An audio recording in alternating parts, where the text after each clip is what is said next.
So this is looking really cool. The leaping cat. I think it feels really nice. The tail is really cool. Actually, you got some cool stuff going on in the tail here. I remember when we had all that reference of what that tail does on the jump. It does that big flippy flappy thing sticking way up. It's crazy, right?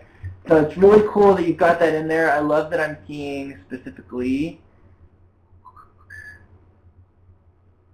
this stuff here. That's really cool. I love how I see it come up here, and then we see it do this like reversal, but you got that nice tight reversal in there that pulls through, and then it flips around through this.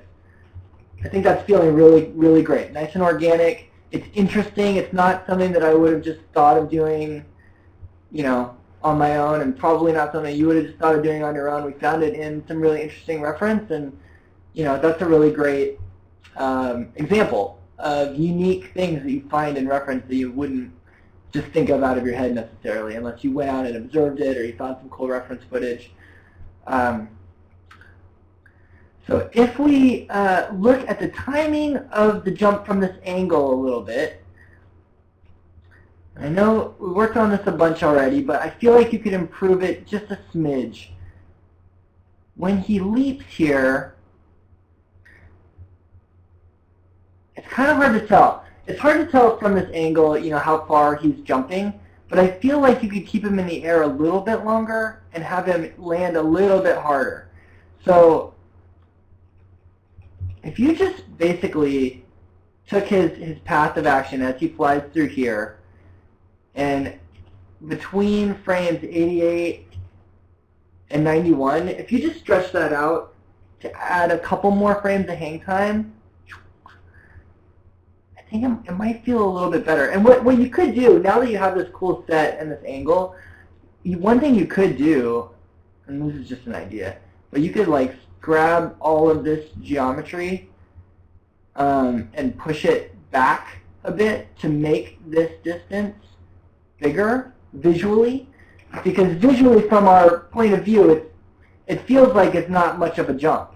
And I know that he actually is covering a fair amount of distance, but I think that you could exaggerate it a little bit more, have him jump a little bit further, which would give him maybe 2 or 4 more frames of hang time, something like that, maybe 3. And I feel like that would just make him feel bigger, more powerful, and from this angle I feel like it would work a little bit better. Not that it's bad the way that it is, I just think that that can make it a little bit stronger, and maybe even more than that. Maybe even like 5 frames. I don't know. It's something that you could play with. And the tail animation, I wouldn't touch. I don't think you should slow the tail animation down. But what you could do is just, I guess you could slow it down by like a frame or 2. But this part here, you could stretch out this part to take a few more frames to get into the flippy flappy part that you do. So if you do add more frames to the jump. And then once he lands, I really like how he recovers here. And you've got this great moment where the feet are offset here. I think that's really nice. And the way that they come down and plant feels really feline. I think that's great.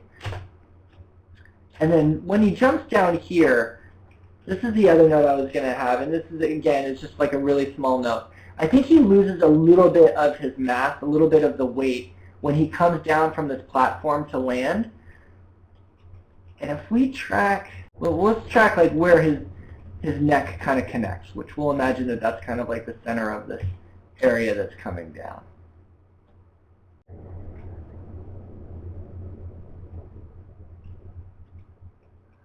All right, so I'm just going to step through this. So I'm just going to, maybe I made my pen too fat.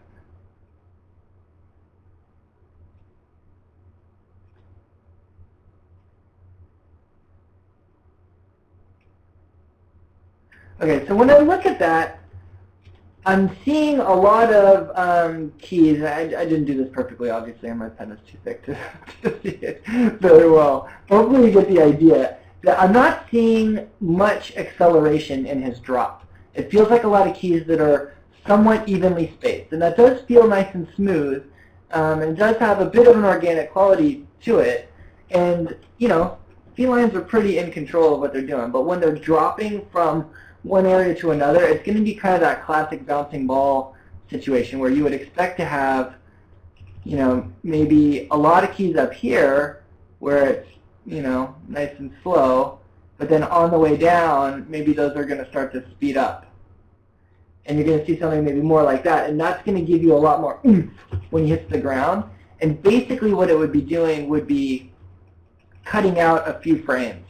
You could leave everything the way that it is, and then maybe you cut out like frame 139,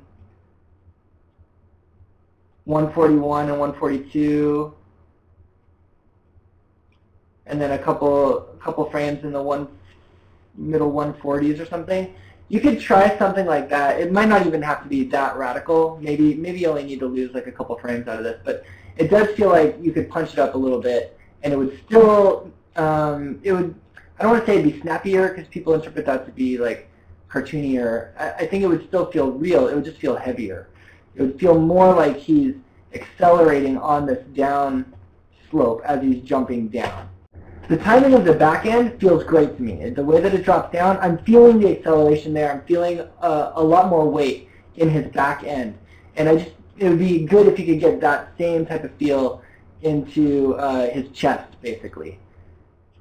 It just feels a smidge floaty, right around like frame 140-ish, 138 to 142, somewhere in there. It's feeling artificially held up, like there's a little rope around his neck, like holding him up there or something.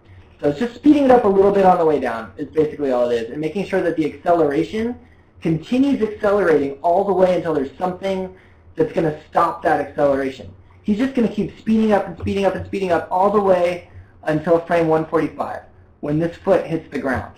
On frame 144, nothing is touching down here, which means that there's still nothing slowing down his momentum, so he should be continuing to accelerate. Once the foot hits the ground, then you can the foot can catch the weight and the chest will still drop, but you can slow down the speed, so it's like, ugh, kind of comes out of it. Alright, other than that, it's awesome. Totally digging it. The tail's really cool at the end too. When I don't know, like my instinct is that it's overdone and that it's moving too fast and too much. But I know that it did that in the reference, and I think that you make it work, and it looks cool, and I think that it has a really unique, interesting feel. And it's nice to see a tail that isn't just completely passive, you know? Because that's much easier to animate, and you see that a lot in quadrupeds or anything with a tail. It's very often strictly passive, and you know, sometimes it should be strictly passive, but sometimes it should be a mix, and I think you have a nice mix here.